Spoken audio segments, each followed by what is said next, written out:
কি যে মধু এ পারো পার করলো পাগল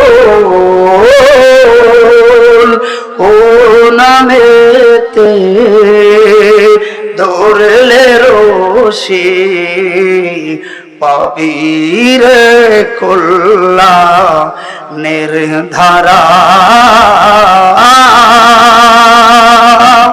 নবী কমলেওয়ালা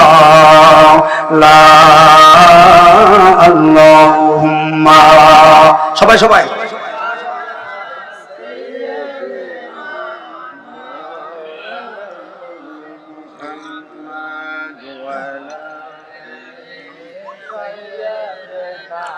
মাও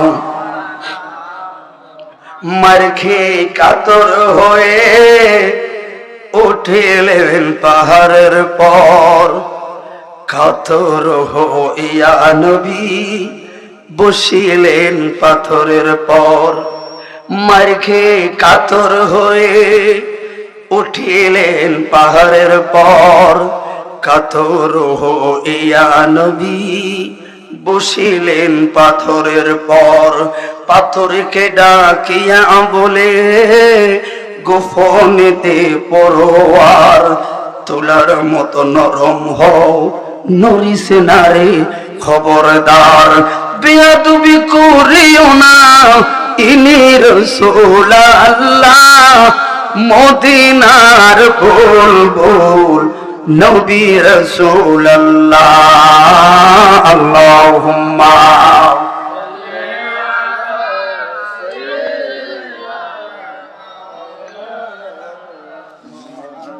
মাশাআল্লাহ ওয়া আলা আলি মাইটা দাও সবাই বলেন সুবহানাল্লাহ আলহামদুলিল্লাহ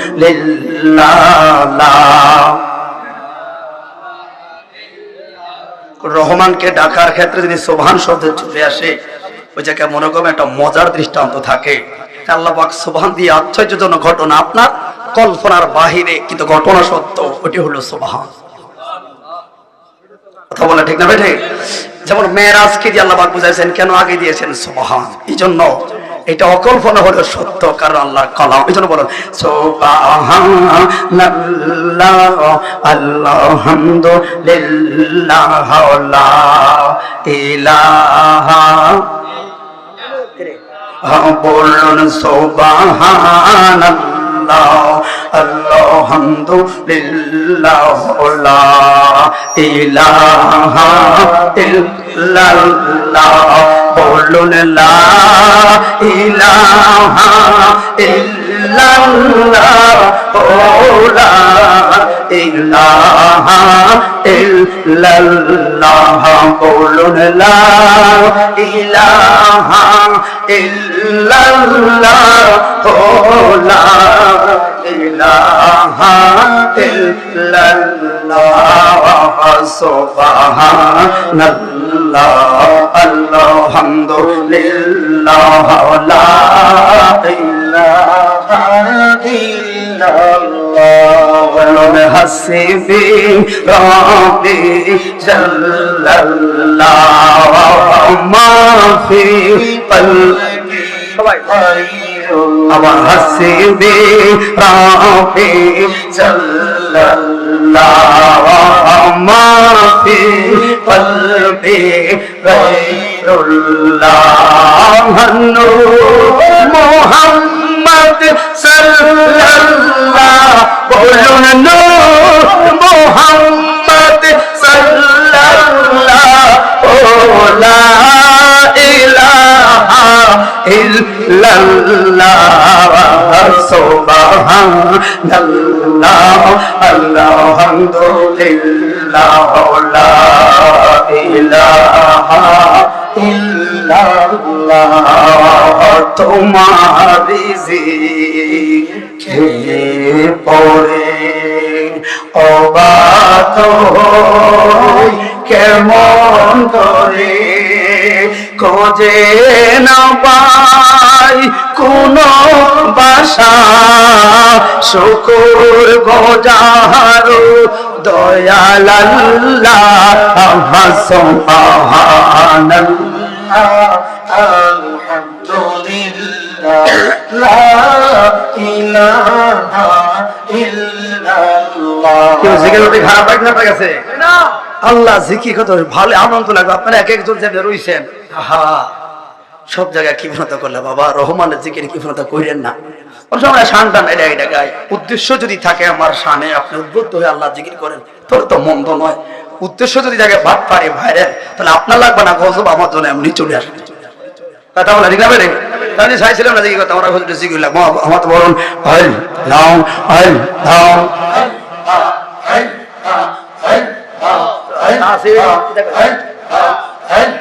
সবাই সবাই কি বাবা জিকির করতে না?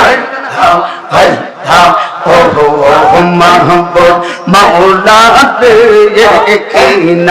মেতে তোমারে আর কোন মেতে ডাকলে মাওলা তোরা লইবা পান্দারে মারহাবা আহা আজ কারম ফিল কবুল করো রে আমার নূর নবীর খাতে রে মারহাবা। আল্লাহ জিকির তো করবেন। তোমার মতো দিকে হুনা আর তোমার মতো দিকে হুনা ওরে এলাহি মারহাবা আরে এলাহি ফিদা মাতা রহমান ফোলে মাটিরে গর্বে পাঠাইলে জোরা ইউতে দিলা আমায় টাওয়াই এই গোপিতা মাতার তের পাল্লো না আহা আজ বহুত তোমার কত না আলে মুলগা এবে আল্লাহ সবাই ওরে এলাহি মারহাবা আরে কি সুন্দর দেহ বাহানাইয়া এই ভবেতে পাঠাইলা তাই তো আমি করতে শিবরাই ওরে এলাহি তাই তো আমরা করতে শিবরাই আরে মরণ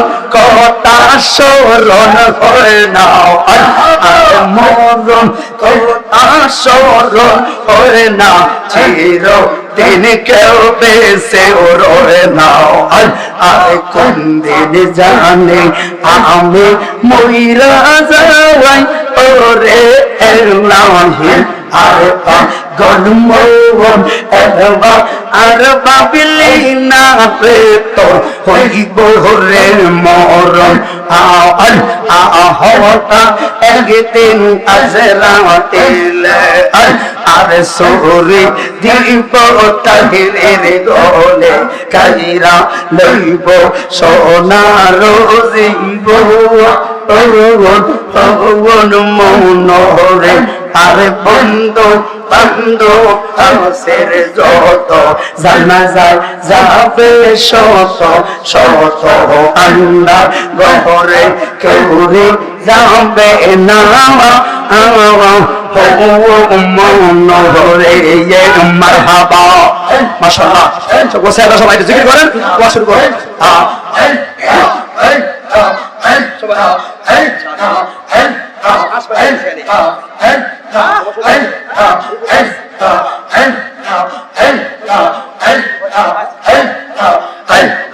দয়ার নীল আমার বাগদাদি নীল আমার জালালি নীল বাগদাদি নীল কাউকাব নীল দয়ার নীল আল্লাহ মাওয়া হাওয়ার মুলকারিয়া আর কেমন করে নীল রে এমন প্রেমে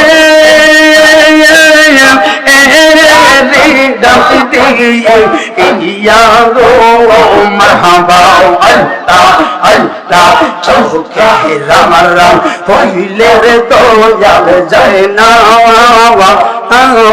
রে তাকাও কেমনে জামানে চইলা আমনে দান কামলে তো ও রাইবি ও আজ দর করিয়া করুম মনে মারহাবা আজালা রইয়া গেল মনে মনে প্রাণ কইলাম না রে কথা বাগদাতে শোনে আমি প্রাণ কইলাম না রে কথা দয়ালের শোনে মারহাবা পাইয়া তারে পাকের কোলে বইহে নৌসপনে আরে হারে লম্বর করম ফলে আরে হারে লম্বর করম ফলে তুঝে দিতাম কেমনে দুঃখ রহিল মনে লা ইলাহা ইল্লাল্লাহু মুহাম্মাদুর রাসূলুল্লাহ সাল্লাল্লাহু আলাইহি ওয়াসাল্লাম আল্লাহুম্মা সাল্লি আলা সাইয়্যিদিনা পরে অতিরিক্ত ভালো না মুহাম্মাদ ওয়া আলা আলি অতিরিক্ত বাড়াও ঠিক না বেশি করে সমস্যা আছে এই ওরে কেউ আমরা সবাই জবান খুলে আলহামদুলিল্লাহ বলি বাবা একটু জিকির করলাম কষ্ট হয়েছে আপনাদের তো ভাইরা যারা আছে একটু কষ্ট সুন্দর হয় না আরো আমি আপনাদের এলাকার ছেলেও ভালো লাগবে আর কি আর অন্য কোনো কিছু না কারণ আমরা কচুয়াতে মাহফিল মানে নগদ হাতে কাইটটা 20,000 টাকা লস তাও খিরগাম কথা বুঝিনি কারণ প্রতিটাই ফোন বলা চলতো না তো কচুয়া মানে কি বুঝলেন তা আমি ছাড়লাম তোমরা থাকতো না আল্লাহ কবুল করেন আমিন আজকের এই মাহফিল হারিসাল দক্ষিণ পাড়া নূরে মদিনা জামে মসজিদ এবং যুবকদের উদ্যোগে মাহফিলের সম্মানিত সভাপতি জনাব মোহাম্মদ মহিউদ্দিন মহিন সাহেব ভাই আসেনি সভাপতি হাজী মোহাম্মদ মোজামুল হোসেন এবং জনাব মোহাম্মদ জাকির হোসেন আজকের মাহফিল জাকির হোসেন প্রধান অতিথি জনাব মোহাম্মদ জাকির হোসেন মুন্সি ভাই এবং আজকের মাহফিল উদ্বোধক যিনি আমার পাশে আছেন জনাব আলহাজ মোহাম্মদ দুলাল প্রধান সাহেব দিগার মেহমান মাহফিল পরিচালক হাফেজ মোহাম্মদ আবিকুল ইসলাম ওয়াজ করেছেন বিষ্ট আলেম হযরত মাওলানা ওমর ফারুক শাহাজি হযরত মাওলানা রিয়াদ হোসেন আশিকি মাওলানা নূর আহমদ সাহেব হাফেজ মাওলানা মোহাম্মদ আব্দুল্লাহ মারুফ সাহেব অনেক উলামায়ে কেরাম আবু বকর থাইগ্লাস গ্লারি জনাব মোহাম্মদ মুস্তাফা খান এই মাহফিলে সকলে আসতে পেরেছি বসতে পেরেছি আজকে ওয়াজ শুনে একটা সুন্দর পরিবেশ আছে অত ঠান্ডা নাই ঠিক নিও তো আল্লাহ পাক আমাদেরকে কিছুক্ষণ কথা বলবো ওরা একটা সাবজেক্ট যাচ্ছিল না এটাই মুহূর্তে চলবে না কারণ মৃত্যুকে স্মরণ করো মসজিদটা ভরে নামাজ পড়ো ইশকে রাসূল অন্তরে জাহির করো এছাড়া কোনো গতি নেই কথা বলে ঠিক না ঠিক চলমান দেশের যে পরিস্থিতি চলতেছে কারো দোষ দিয়ে লাভ নাই কৃষিপূর্ণ দেশের ভিতরে আলো যদি আসে কি টিয়া কেজি তাহলে গজব নাকি এটা কারো দোষ দিয়ে লাভ নাই যা কিছু হয় আপনার আমার কর্মের ফল কথা বলেন কর্মের ফল বাবা কথাগুলো বুঝবেন যে আপনারা যা কিছু হয় যদি কর্মের ফল তার মানে গজব বন্ধু বান্ধব রাগ করলে একজন আরেকজনের কত বাহানা রাব ভাঙ্গায় আমদের মধ্যে রাগ আসলে দুবেল ভোজনে মিলিয়ে দিছে একটা কৌশল তুমি কি জানো না ভাই বাবা স্বয়ং রহমান আমাদের সাথে রাগ রহমান আমাদের সাথে রাগ কেন সে 19 সাল থেকে তা শুরু হয়েছে করোনা দিয়া আজ শান্তি কিন্তু নাই আজ এটা কালকা হেডা তো কেন 19 সালে মসজিদের ইমাম সাহেবকে ফজরের সময় মুসল্লি ছিল 5 জন 2025 সাল আজকে 5 তারিখ এখনো মুসল্লি 5 জন ঠিক নি বাবা তো মুসল্লি তো বাড়া না রহমানের সন্তুষ্টি কামনার সর্বোত্তম যে পন্থা সেটা হলো সিজদা কথা বলেন সিজদা তো আপনারা আমরা যারা আছি এখানে আসলাম একটা মাত্র কারণ হেদায়েতের নিয়তে আল্লাহ যদি মাহফিল হয়তো এটা তো হতে পারে আমার আপনার জন্য এটাই শেষ মাহফিল কথা বলো ঠিক না বেঠিক আগামীকাল যে যাবো সেটার কোনো সময় নেই অতএব একজন মুসলমান হিসাবে প্রতিটা মুহূর্ত আমাকে মৃত্যুর জন্য তৈরি থাকতে হবে যুবকদেরকে একটু কম দেখছি যুবকরা হয়তো ভাবে কবর হাসরের কথা বলতে বলবে তিনি মুরব্বীকে ওয়াজ আঙ্গ ওয়াজ না মনে হয়, কারণ আমরা তো অনেক বুড়ো হই না, মাত্র জওয়ান না। যুবক, তোমার মতো কত যুবক রাস্তাঘাটে পড়ে আসে দেখলাম। তুমি কি জানো আজকে যখন আমি চলে আসি আমাদের ডুমুরিয়া দিয়ে হাজিগঞ্জ আমার বাসা, এখান দিয়ে আসি, হঠাৎ করে একটা অ্যাম্বুলেন্সের সিগন্যাল কি আমাদের ডুমুরিয়া বাজারের সাথে ব্যাপারী বাড়ির খোকন বাইরের ছেলে মার কাছে বললো, মা হুন্ডা কিনে দাও, নাহলে কলেজ যেতাম না। একটাই ছেলে, মা হুন্ডা কিনে দিস। এর কথা তোমরা কোট করো, মা হুন্ডা কিনে দিল বড় আশা করে। খোকন ভাইয়ের ছেলে আমাদের ডুমুরিয়া বাজার ব্রিজটা আছে না, এর সাথে বাড়িটা, হায় হায় আনন্দে চালায় গাড়ি, আনন্দে চালায়। মা বারবার না করছে, রে হুন্ডাটা কিনিস না বাবা, তুই লাগলে কম্পিউটার কিন, মোবাইল কিন। কিন্তু এই ছেলেটা মন না মানে না, হুন্ডা কিনছে। গতকালকে হুন্ডাটা এমন ভাবে বাজাইছে, গাড়ির লগে কোথায় এই 4টা 10টা দাঁত পড়ে গেছে, রড ঢুকিয়া তার ফুসফুসটা ছিদ্র হয়ে গেছে। ভাই ঢুকতে না ঢুকতে আজকে এলাম একটি সুখ সংবাদ, কে খোকন ভাইয়ের ছেলে ইন্তেকাল করেছে। তখন আমি ইন্নালিল্লাহ বলছি, এমন একটা গোসা হয়েছে। তখন বললাম বাকি আমার গ্রামবাসীদেরকে, যুবকরা মনে রাখ, বাবা মার অবাধ্যতার একটা পরিণতি দেখো, তার মৃত্যু হয়তো লেখা, কোনো মা বাপ চায় না ভাই তোর ক্ষতি। কথা বলো ঠিক না বেঠে? আজকে এই 14-15 বছরের ছেলে লাশ দেখা, যুবক ভাই ছোট কালে 1-1.5 বছর 2 বছর হয়ে যদি মরে, বাপ মা সান্ত্বনা দিতে পারে, এই তুই হুন্ডা লয়ে যায় ফিকাপটা দিলি। এই জন্য অনুরোধ, একটা হুন্ডা চালাইবা, কাকে ওভারটেক করা কখনো ভদ্র একজন বাইকারের কাম্য হতে পারে না। উশৃঙ্খলতা, উশৃঙ্খল টান, হেলমেট ছাড়া কোনো ভদ্র ছেলে রাস্তায় গাড়ি নিয়ে নামতে পারে না। অনুরোধ থাকবে ভাই, তোমাদের পায়ে হাত দিয়ে বলি, তুমি তো যৌবনের ধারণায় মেয়ের সাথে কিংবা বন্ধুর সাথে আড্ডা মারতা, ফিকাপ দিছ। তুমি কি জানো তুমি পড়ে আসা কলেজের সামনে মরে ছোট হইলে মা বুঝাইতো, তোমার মতো 20-30 বছরের ফলা যদি রাস্তায় মরে থাকে, কেমনে রে তোর মা সামলায় অন্তরটারে? কারণ কেমনে সামলায় তোর বাবার অন্তরটাকে? তোর ভিতরে কত হাজার হাজার স্বপ্ন লালন করছে মা বাপ। কথা বলো ঠিক না বেঠে? এই জন্য অনুরোধ, এলাকাবাসী অনুরোধ, যারা মোটরসাইকেল চালাবেন অতিরিক্ত টান উঠাবেন না, অন্তত হেলমেটটা মাথায় রাখার অনুরোধ করছি, আল্লাহর হস্তে অনুরোধ করছি। নিজ দেশ বলে আল্লাহ আমাদের সবাইকে কথাগুলো মানার এবং বোঝার, সেই হিসাবে চলার তৌফিক দান করে বলুন আমিন। আমার মূল বিষয় হলো কবর হাসর। যেহেতু কবর হাসরের কথা বলতে বললো, তো মরণ তো আগে লাগবে, ঠিক না বেঠে? আমি কথা বলবেন না প্লিজ, এখানে অনেক দাড়ি পাখা মুরব্বী বাবারা আছেন, খুব শর্ট টাইমে দু একটি কথা বলবো। আমলের নিয়তে রাসূল পাক সাল্লাল্লাহু আলাইহি সাল্লামের হাদিস থেকে, আল্লাহ পাকের কালাম থেকে সব চলনা কিছুই আপনি রাখলেন না মনে, কিন্তু একটা জিনিস আপনার মনে আছে, কি? কুল্লু নাফসিন যায়িকাতুল, মরণটা সত্য, ঠিক না ভাই? কেউ মরবেন না এমন কোন লোক আছে? আছে কেউ এখানে? এই মরণটা আজকে আখির মুহূর্তের আগত হতে পারে। কথা বলেন, এই মরণটা এই 1 মিনিটের মধ্যে হতে পারে। অতএব প্রস্তুতিটা কেমন আপনার? কবর তো ভালো লোক না যে ছেড়ে দিবে না, কবর আমাকে ছাড়বে না, অতএব কবর আমাকে মায়া করবে না।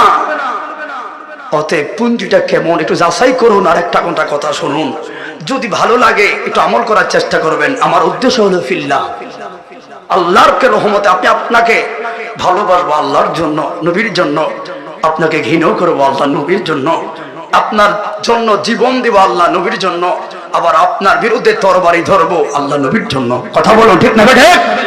আমাদের কাছে রাষ্ট্র ধর্ম রাজনীতি সবার ঊর্ধ্বে ধর্ম। কথা বলো ঠিক না বেঠে? ইসলাম আমার কাছে সর্বোচ্চ দামি। এই জন্য কোন সেন্টার রাষ্ট্র রাজনীতি বুঝি না, ধর্মের ক্ষেত্রে আঘাত হবে, আঘাত হবে, কোন দল বুঝি না, টুপি বুঝি না।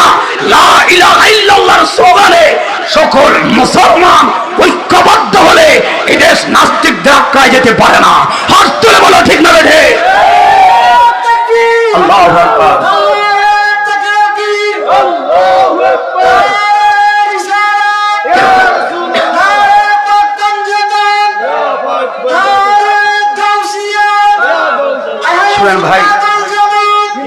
জন্য দেশ আমার, গর্ব আমরা, তবে ইসলামী চেতনা। কথা বলো ঠিক না ঠিক? এই জন্য আমার মেসেজ হলো এটা, আহলে সুন্নাত ওয়াল জামাত ভিত্তিক আমাদের যারা আকাবের আছেন, আমরা যারা কথা বলি, আমাদের মূল উদ্দেশ্য হলো দেশপ্রেম, হুব্বুল ওয়াতান মিনাল ঈমান। দেশকে ভালোবাসা লাগবে, ঠিক না ঠিক? দেশের আইনের প্রতি শ্রদ্ধাশীল আমরা সুন্নি ছেলেরা, দেশের আইনের প্রতি শ্রদ্ধাশীল, রাষ্ট্রের সম্পদ নষ্ট করার কাজে আমরা নাই, প্রশাসনকে সহযোগিতা করার পক্ষে আমরা। কথা বলে ঠিক না ঠিক? আমার ধর্ম কারো মন্দির আঘাত শেখায় না, আমার ধর্ম সকলকে নিয়ে মিলেমিশে থাকতে শেখাইল। সবাই জবান খুলে বলুন আলহামদুলিল্লাহ। একজন বক্তা হিসেবে আমার প্রথম মেসেজ এটা, তারপর আমি কথা বলতে যাই। মরণ হবে, মানেন তো সবাই? মানেন তো সবাই? একটু বলি, কারণ একটু আগে অ্যাক্সিডেন্ট হলো, মুন্না মারা গেছে, দোষ পড়লো কার? মোটর সাইকেলের। কিন্তু মূল দোষীটাকে আজরাইল, মূল দোষীটাকে কাম করলো, হ্যাঁ দোষ পড়লো কার? বাইকের। দাম দোষ পড়লো কার? ক্যান্সারের। মূল কাম করলো কে? এটাই হলো হাকিকত আল্লাহর পক্ষ থেকে। অর্থাৎ মৃত্যুর জন্য তৈরি থাকা দরকার আছে না না? কথা বলা আছে না নাই? এবার বলুন, মরণ তো হবে জানি, কিন্তু এই হারি চাইলে যে আপনার মরণ হবে, এই গ্যারান্টিটা কার আছে? নাই কারো। আল্লাহ বলেন, ও আমার তাতিরি নাফসুন বিআইয়ি আরদিন তামুত।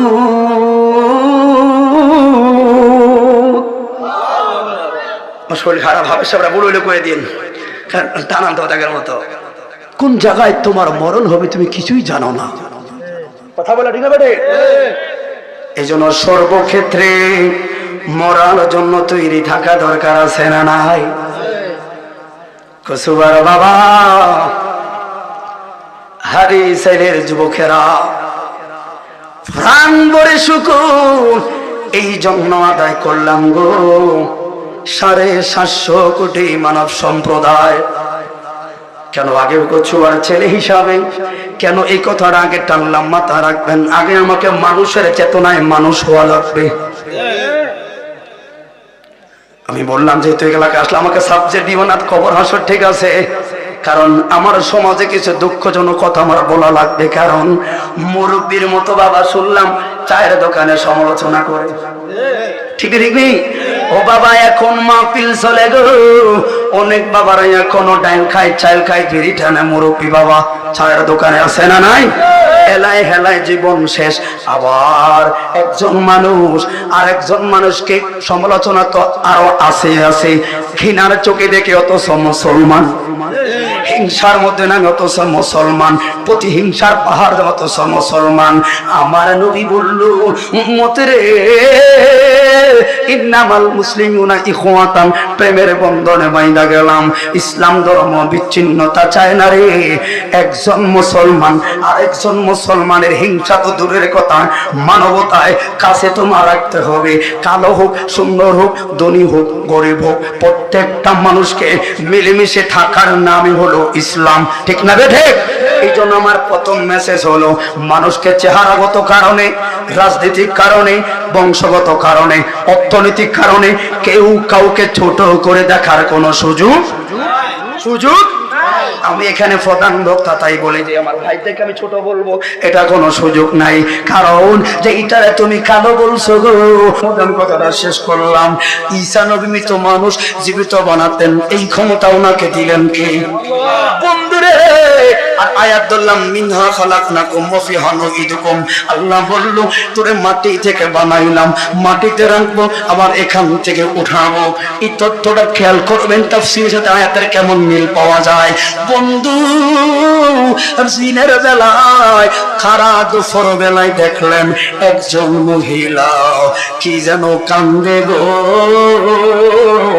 আবার হাসলো। চিরুনি একটা হাতে ছোট্ট একটা কবর সামনে দেখা যায়। এবার বললেন, সর্বনাশ রে, যাই হোক পাগল হোক যাই হোক আমার তো উম্মত। কিরে এই মহিলা এমন করে কেন ওই জায়গায় যায়া ডাক দিলেন মা, ও মা গো এই জায়গায় তো কেউ নেই গো মা, খাল লোকে গো মা কথা পাও। ওই মহিলা ঈসা নবীর দেখে বলেন পাইছি আসল আল্লাহর পয়গম্বর, আমার আল্লাহ না আপনারে ওই ক্ষমতা দিল মরা মানুষের দিতে বলার। ঈসা নবী বলল মা গো এটাই আল্লাহ পাকের দয়া। মহিলা বললেন পয়গম্বর রে অনেক আগে রে আমার স্বামীটা মরল, সংসারে আমার 13 বছরের ছোট্ট একটা আদরের মেয়ে, আর এই বাড়ি তো কেউ নাই, ঘরেও কেউ নাই, আমার এই মেয়ে এত মায়া। ও পয়গম্বর আমার বই মায়া হইব না কেন রে, দেখলো মেরে না দেখলো মেরে, এত ভালোবাসার নেই সকাল বেলায় না দেখলে কেমন লাগে। আয় তো মাত্র একটা মেয়ে, এত ভালোবাসি মেয়ে, কিন্তু 3 মাস আগে একটা মরম বেদি যন্ত্রণা ঢুইকা গেল। আমার আল্লাহ আমার কুলটা খালি করলো। পয়গম্বর গো এই যে গোরে গো আজকে 3 মাস সোজা রইল, সকাল বেলায় মেয়েটার কথা মনে পড়লে গো দূর হয়ে গোবরের সামনে আয়া গো। ও পয়গম্বর আবেগী মা সন্তান হারায় আবেগ আপ্লুত হইয়া উদ্দেশ্য একটা ঈসা নবীর থেকে আদায় করবে। মা তোমার মতো বাহানা করা শুরু করলো। মা গো তো ছেলেটা কিল্লাই গো মা জানেন না এখন আমার এইটা আমি আমার সোনামণি চুলটায় আশ্রয় দেওয়ার সময়। ও পয়গম্বর গরিব হইতে পারি গো কিন্তু ভালো ভালো কাপড় পরাইতাম, ডাক দিলে মার কাছে আইতো, ডাক দিল মার কথা শুনতো। আজকে 3 মাস মার লগে কত কয় না, মার লগে হাসে না, ঝুলা রয়েছে কেমন নিষ্ঠুরের মতো, উত্তরও দেয় না। এই যে কইলাম কি গো উঠোস না গো, তোর চুলগুলো আশ্রাবো শুনে না। 2টা মিনিটের লাগা রে পয়গম্বর একটু উঠায় দিনে রে, একটা মিনিট যদি উঠাও রে একটু দেখতাম রে আমার সোনামণি খবরে কি করে রে পয়গম্বর।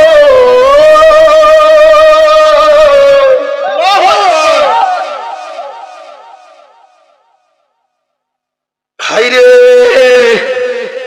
আমি মরলেও তো আমার বাপ মা এমন আফসোস করবো রে। বুঝবো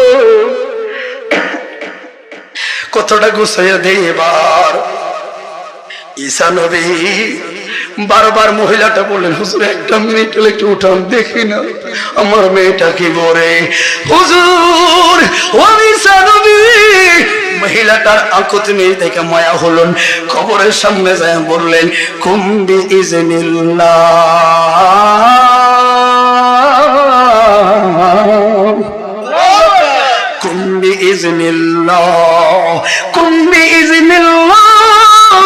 যেই মাত্র 3 নাম্বার দুনিটা উচ্চারণ শেষ হতে না হতে দুই দিকে খবরটা ফাইরা লাভ দিয়া 13 বছর একটা মেয়েটা লম্বা সুরে একটা সালাম দিয়া দিছে, আসসালামু আলাইকুম ইয়া ঈসা রুহুল্লাহ। আরেক কদম সামনে গেল, আরেক কদম সামনে যায় আবার বললেন আসসালামু আলাইকুম ইয়া ঈসা রুহুল্লাহ। ওরে 3 নাম্বার সালাম রে দিতে যাইতে না যাইতে এবার মা কয় কি গো এ তোর মা এইদিকে চাস না, একটু মার দিকে যা, এইদিকে মা ওইদিকে তো নবী, এইদিকে মাই গো আমি না তোর মা। মার দিকে আয়।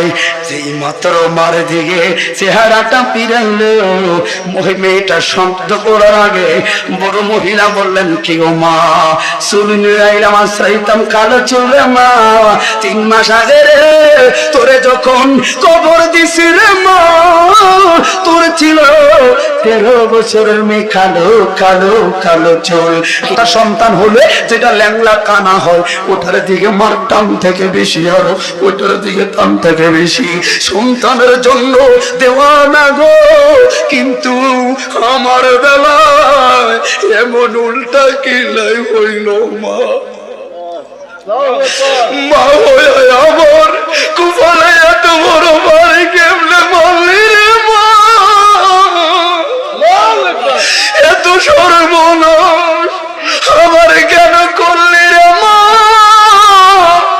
মা হইয়া আমার বিপদে কেমনে ফলাইলি রে মা, কিল্লাই এত বড় কুফলে বাড়ি দিলি রে, কে রে তোর ক্ষতি করলাম রে, তোর উঠাইলাম কয় মা জননী। আজ থেকে 3 মাস আগে ওই আজরাইল যে তোমার 13 বছরের মেয়ের যখন বুকে চাপ ছিল, তখন প্রথম একটা চিৎকার দিছি রে মা, কই মনে আছে আজরাইল ঢুকলে রুহ নেওয়ার কার্যক্রম শুরু করলে স্নায়ু শক্তি বন্ধ, মুখের শব্দ নাই, রক্ত চলাচল বন্ধ জননী। 13 বছরের মেয়ে এমন ভাবে আমার রুহ নেওয়ার কৌশল চালাইছে, বেতার বেতার রুল স্টেম চালাইয়া দিছে গো মা। ও মা, এই জায়গায় চাপ দিলে তোমার 13 বছরের কন্যা রুহটা যায় ওই জায়গায় পালাইছে, আবার ওই জায়গায় চাপ মারছে, এই জায়গায় পালাইছে, রুহ যাইতে চায় না গো মা। বসে পেছায়া বুকের মধ্যে আনছে মা, এমন জোরে একটা থাবা মারছে গো, ওই দিন থাবাটা যদি তোমার মেয়ের